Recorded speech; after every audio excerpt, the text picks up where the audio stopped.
Hello, everybody. My name's Patrick Castillo. I'm here again with Bobby Vercoda with Arctic Wolf.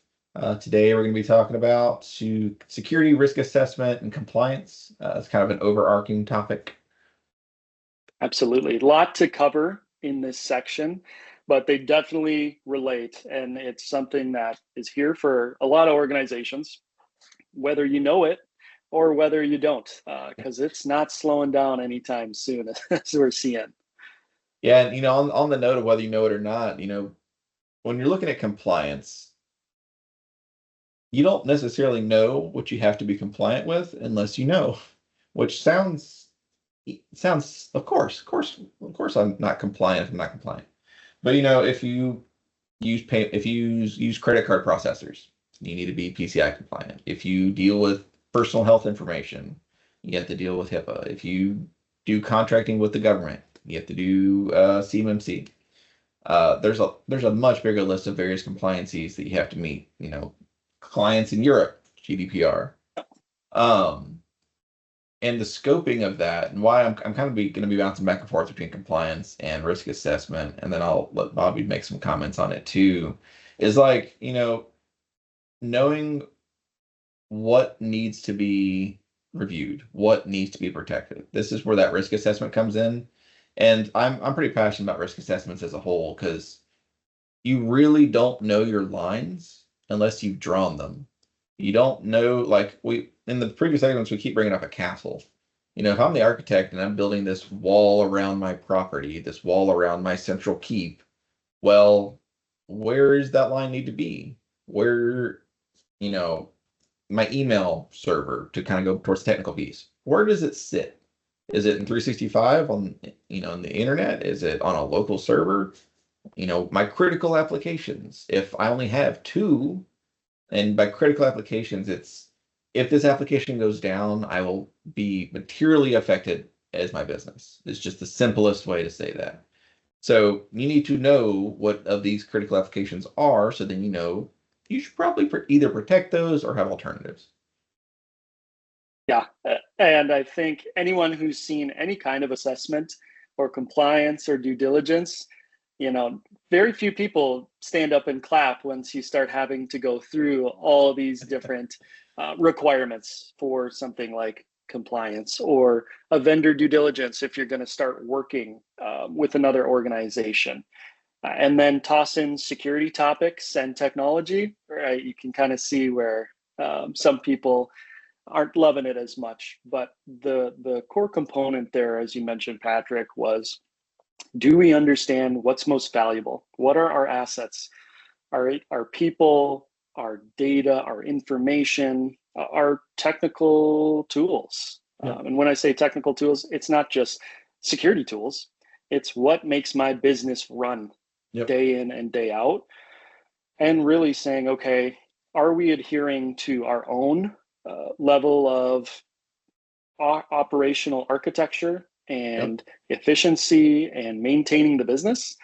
And are our partners and vendors and relationships maintaining this? And then are we meeting our own requirements in our industry? Whether it is like a PCI or HIPAA or CMMC or ISO and NIST, again, you can see how many there are out there just from that brief list. And it's just going to continue to evolve because, hey, those are checks to make sure that you're doing the right stuff and you have the architecture and you know what your environment is to keep other parties safe. It's a complex environment. It really is. Yeah, it's an alphabet soup of an acronyms that you have to work your way through, and you really need to work with a security consultant or expert of some kind to know which bite of that alphabet soup you need to take. Um, I One thing, so I mentioned I'm passionate about risk assessments, and when you're looking at compliance, one pitfall a lot of SMBs fall in, these small medium businesses, is that they treat compliance as the minimum. Technically, that is correct, but you shouldn't think of it as a minimum, as in I just need to check the boxes and move on. You need to think about protecting your business, and if you properly protect your business, those boxes are going to be checked. So it the checkbox should not be the destination. The destination should be a secure environment, and you just happen to use compliance to get there. Yes, that is much more of a fun process, as you mentioned, to here's what we're doing. We know the answers to the test. Let's just do them and ace this. So we Yeah. can say, here it is, check, here it is, check, and get that A plus on the test. That's a really great point to say, right? A lot of folks say, hey, let's meet compliance. Let's at least get there.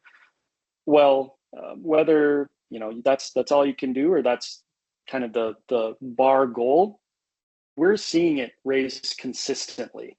Year in, year out, there's going to be another section, there's going to be another requirement. So even to the point of, what investment are you making as a business to, grow your business or kind of be more efficient? It's the same process there with compliance and your security and your technical architecture, right? Raise that bar up there, right? Let's get to this level because we know it's just going to continue to get here. And then, as you mentioned with security, right? Let's get it there too. So not only are we meeting our compliance requirements, that floor, we're also up here with our just business maturity. It's a conversation of business maturity here too. That's a great point, Patrick. Yeah, and we've mentioned before in previous segments that as you innovate defenses, the hackers are gonna innovate. And if you are always at the bottom line of what is minimally acceptable, well, then you're not even at the front line of what is stopping the current threats. I read this thing, and it was essentially saying that best business practices in regards to security is what feeds compliance. Because most compliance isn't prescriptive. And by prescriptive, I mean they don't say you have to use Windows Server 2022 with AES 256. They don't say you have to do certain things. They say you have to cover certain aspects. Now, they may say minimally doing this, like at minimum have a supported operating system, like it's not end of life. But maybe you should still use the latest. They'll say make sure your data is encrypted to at least AES 126, I think is the minimum for a lot of things. But you shouldn't do the minimum. You should do what's right for your business. And that's looping back to the risk assessment. If you know that you have certain things that really need to not ever be seen, you're doing CMMC stuff and you have government secrets, maybe don't do the minimum on those. Just saying. If you, I mean, realistically, you shouldn't do the minimum on anything, but also going back to previous segments, we know there's budgetary constraints. So at minimum, check the boxes, but really think of it as your security strategy and not just a box checking exercise. Absolutely. And we're seeing penalties from these organizations, from the state, the government level, continue to grow to say, hey, if we can't incentivize you in a positive light to do this, to be secure, meet compliance, have a healthy security architecture, then we've got to really incentivize this in another way. So these penalties that we're seeing out there from security breaches, they are growing rapidly. And I like your point about you can do the minimum, but the metaphor here is really saying you must have at least locks on doors. And so if you lock just 2 of the 3 doors, right, that's not really working this side of security. You've met the minimum, but you're fully exposed on that door without the additional lock, right? Yeah, So and just meeting those practices. if you lock the door, but they kick it down, your stuff still gets stolen. If you would have had a camera, your stuff still gets stolen, but at least you can get your stuff back more, hopefully, easily. Hopefully, and that's the risk appetite of, hey, what is our business's risk appetite? Do we want to make sure we're in business multiple years, or are we okay with going month to month on where our operation is? It's a similar concept of, you mentioned, hey, if they steal your assets, your information, your data, operationally take you down for days or weeks, right? There's the expenses of that, the expenses of coming back. and they're still putting penalties from, different departments and states and government on top of that because you were breached and exposed. So it's like a double, triple, quadruple whammy that we're seeing between, hey, compliance is important, you got to adhere to it, and then what's your security architecture? Let's do that risk assessment, as Patrick mentioned, because it's important to get visibility here. Yeah, and most people don't realize how much money you lose whenever your business goes down. Because going into that risk assessment, I bet you most companies haven't done the math to find out if I'm down for 2 days, how much business does that make me lose? There's the easy number where it's like number of sales and revenue during a 2-day period. You can take that out. That's not the whole picture. You've also got reputation hits. You've also got opportunity cost that's been lost. You've got um, just so many different aspects. And I keep mentioning we need to make sure we're not doing the minimum. The goal, my goal is to hopefully help people build a culture of security. You want your CEO understanding why security is important, to have that buy-in, which then circles all the way back to the budgetary conversations. If the CEO understands that security is important and why it's important beyond checking a box, they will ideally invest in security, because it's one of the very big things I see across our clients. We've got like 2,500 clients. You'll see no money being spent on security. Then they'll get hit with a malware attack. All of a sudden they invest in security. A year or two later, well, we haven't gotten hacked in like 2 years, so we don't really need to keep doing the security. So we don't need to keep paying for that because budgets are tight this year. And then they get hit again. Or I say favorite stories. It's one of my saddest stories. We had a client, they got hacked. They got it ransomed. They were not paying for any of our security services. We only did like help desk type things for these people. We gave them a list of recommendations saying, hey, they got in this way, implement this, you'll be in a much better place. Did not implement any of them. Got ransomed again, like a month later. We gave them recommendations again. Hey, you really need to do these things. They did none of them. 2 months later, they got ransomed again.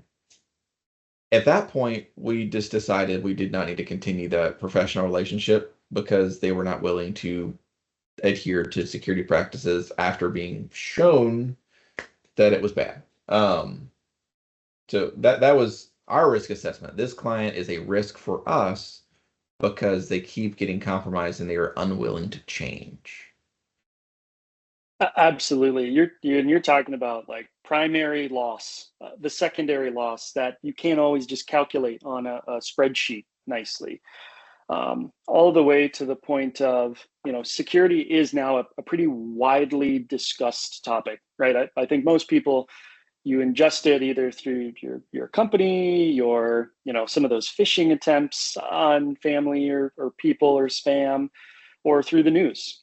And those are conversations that, hey, when your partners or your additional leadership or the folks you're working with are asking and saying, hey, what's your risk assessment? How are you guys doing? Mm. It's a interesting conversation if you're kind of stumbling over, well, we're planning on it, and that ransomware happened only 8 months or 2 years ago. Right, those conversations are happening at all levels, from employees to leadership to business relationship, to understand, hey, let's do that assessment. Let's understand our technical and our business architecture, and then meeting it with those compliance. It's happening. It's snowballing as we speak.